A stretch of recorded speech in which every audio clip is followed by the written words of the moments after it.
on English language one lesson at a time. My name is SL Rockfish, and today we are going to do some more phrasal verbs with the word come in them. C-O-M-E.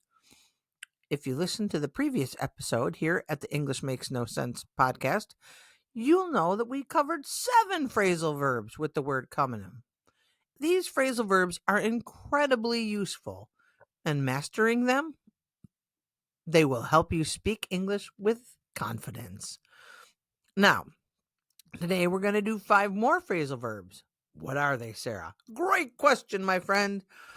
The first phrasal verbs, well, I'll do them all for you right now. Come through, come forward, come after, come under, and finally, come down. I'm going to explain the meanings and use some example sentences to help. And then we're going to review them all at the end of the episode. So, are you ready? Let's get started.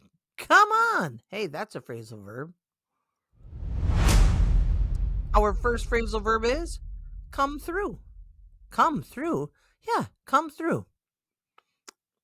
It's a phrasal verb with 2 meanings. The first one is to succeed or deliver in a difficult situation. Hey, Bill lent me $20. He really came through for me. I was panicking. I had no money for the cab. Come through. Or the firefighters came through during the emergency and saved everyone. Oh, okay. Come through can also be used to experience something, especially an ordeal or tough time. Like, whew, after weeks of stress, she came through the challenges stronger than ever. Or, Bill came through the operation without any complications. He really came through with flying colors. He really came through in a good way, like he had no problems. Oh, okay, come through with flying colors means it was a great thing. It was a A+.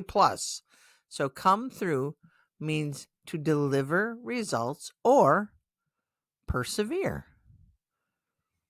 Have you ever had to come through difficult times? Next up, we have come forward.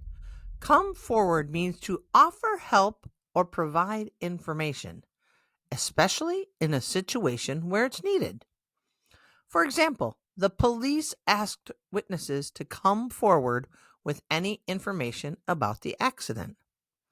Or, no one came forward to claim the lost wallet.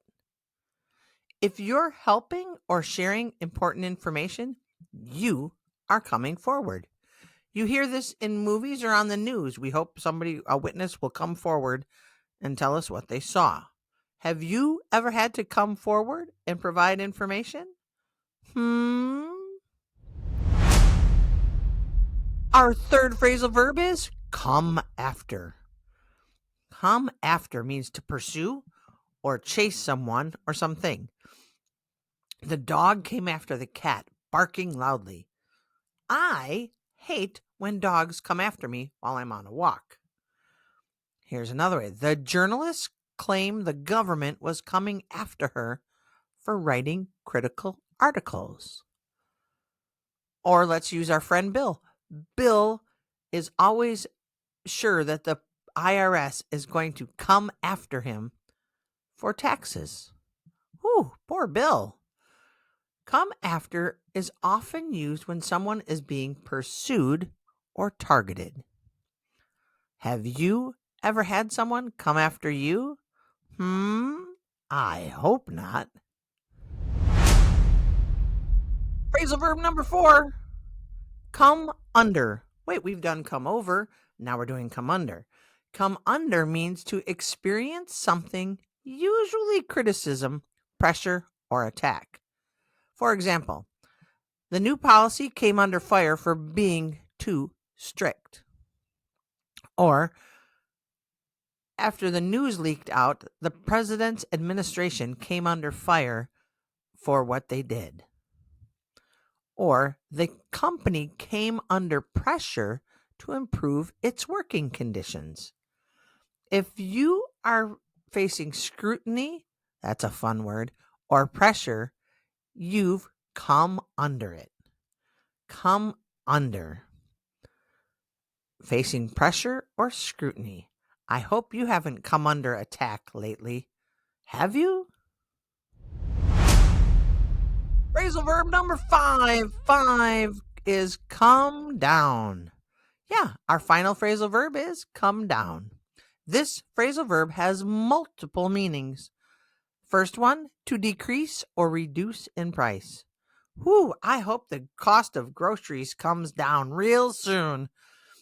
Or the cost of smartphones has come down over the years.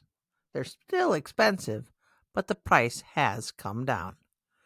Come down can also mean to descend or fall from a higher place. The temperature came down today after the rainstorm came through. Or the rain came down really heavy this afternoon. Or, whew, it is coming down out there. When we say it's coming down out there and it's rainy, it means it's really raining a lot. It's really coming down. But come down has another use and meaning. Come down can be used to pass judgment or deliver a decision. The judge came down hard on the defendant. The judge gave a firm, strict decision. Or the court has come down hard on the company for violating the environmental regulations. Oh, okay, they passed judgment, just like in the other sentence. Come down is a very versatile phrasal verb with various practical uses. Come down. That's a tricky one with 3 different uses and meanings. Can you remember how to use them? Can you? When it comes down to it, I think you can. Well, there you have it, my friends. Our 5 phrasal verbs. It's a quick lesson. I know everyone's busy, but let's do a quick review of what we learned today. Are you ready? Come through. To succeed or deliver in a tough situation or to endure something difficult. I hope you come through your exams with flying colors, with really good grades. Come forward. To offer help or provide information. Come after. To pursue or chase someone or something. I hope no one ever comes after you. Come under. To experience criticism, pressure, or attack. I hope you don't come under attack or come under any stressful situations in the near future. And finally, come down. To decrease, descend, or deliver judgment. The ruling came down from the bench. The judgment came down from the judge. Got it? Practice using these phrasal verbs, my friend, in sentences or conversations throughout the week. The more you use them, the more natural they'll feel. Thank you so much for joining me today on this episode of English Makes No Sense. Remember, I'm SL Rockfish, and don't forget to subscribe, share, like, leave a review if you found this at all helpful. Until next time, my friends, remember to do something fun, do something amazing, or, do nothing at all. But whatever you do, have a great day. Peace, friends.